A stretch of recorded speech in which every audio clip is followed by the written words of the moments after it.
So yes, I'm explaining to the kids, so these leaves drop, and then what do? Human beings, we're quick to sweep it up, put it into bunches, pile it into black bags and throw it away. Pile it, sweep it all up and burn it. It's crazy. So for the kids, it's been great for them to understand that basic, where the trees are doing the work. They're giving condition for the life in the soil.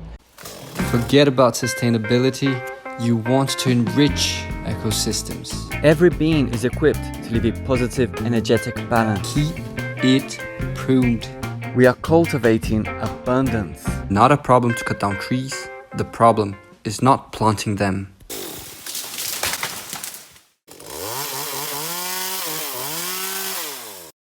Yo, what is up? Agroforestry Academy crew, you right? So we're back here in Brasilia in my daughter's school. Very nice.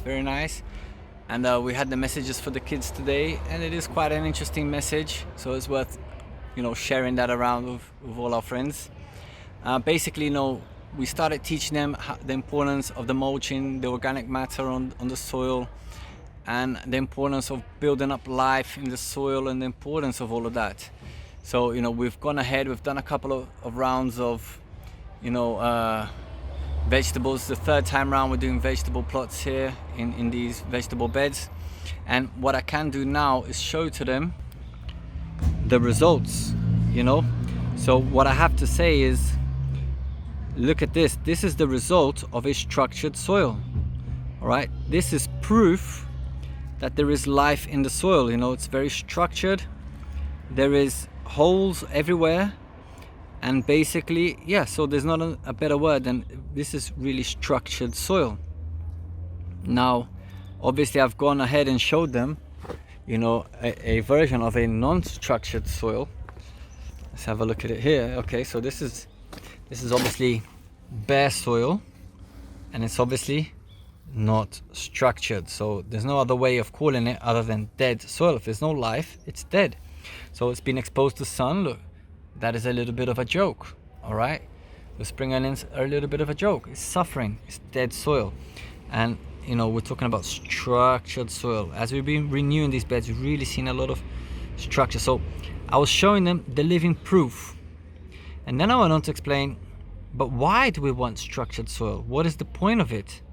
I mean, what is the point of having all this life in the soil? And so what is the benefit of the structure? So the importance, to start off with, it retains water. When it does rain, the water is able to penetrate. If it's unstructured, the water won't penetrate. If there's no mulching, it's going to compact. Through raindrops and things, it just compacts.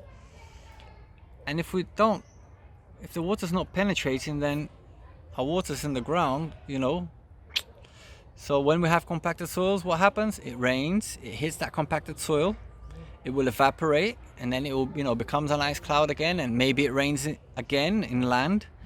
But if it's all bare soils, all unforested areas, this evaporates again, and it will end up raining in the sea, and we've lost our water. So it's very important to have structured soils. Why? To capture the water when it does rain. A lot of the times the problem is not the rain, it's raining. It rains in the rain season, but we're not retaining that water. We're not, that water's not penetrating, and we're not, holding on to that water. It's evaporating and raining out into the sea. So it's almost, it's like you understand that, So in that case, nature is perfect. Natural life is perfect. You got the tree. So what's structured soil? Animals and roots. You saw that structured soil there is roots and life. So nature's perfect. The trees have roots which structure and make highways for water to travel down. And trees drop leaves. You drop leaves, and what happens to those leaves? Covers the soil and mulching. So nature's perfect. All we have to do is not mess it up, is not make their life difficult. If you don't want to help, don't ruin it. So yes, I'm explaining to the kids, you know, so these leaves drop, and then what do? Human beings, we're quick to sweep it up, put it into bunches, pile it into black bags and throw it away. You know, pile it, sweep it all up and burn it. It's crazy. So for the kids, it's been great for them to understand that basic, you know, where the trees are doing the work, they're giving condition for the life in the soil, and their root structure is, you know, is helping structure the soil alongside with the life in the soil. So it's been a great day. The little kids, they've been learning how to wet the plants and everything, and we make a big mess, and then, you know, it's really hot and everyone wets each other. You know, it's just a nice day out, you know, teaching the kids. We encourage you to be doing the same. So part of this message is do the same. Do you know what I mean? Reach out to the community, reach out to your kids' school, you know, reach out to the playground nearby, get them planting. And the little ones is great. Every time there's a little thing to do. And with the bigger ones, you know, we're teaching them the importance of the mulch, and now we're in a stage where we're showing them the results, and we can explain to them, you know, how this works. All right, so we really changed the game around here in the school, where, you know, they've been throwing it all away, you know, pruning trees and putting it into containers with other rubbish and other stuff. So it's wonderful to see the next generation aligned with these ideas. All right, let's have a look at what we've planted today. All right, so last week we planted this bed. So we have lettuce, rockets, and then we've got some cucumbers.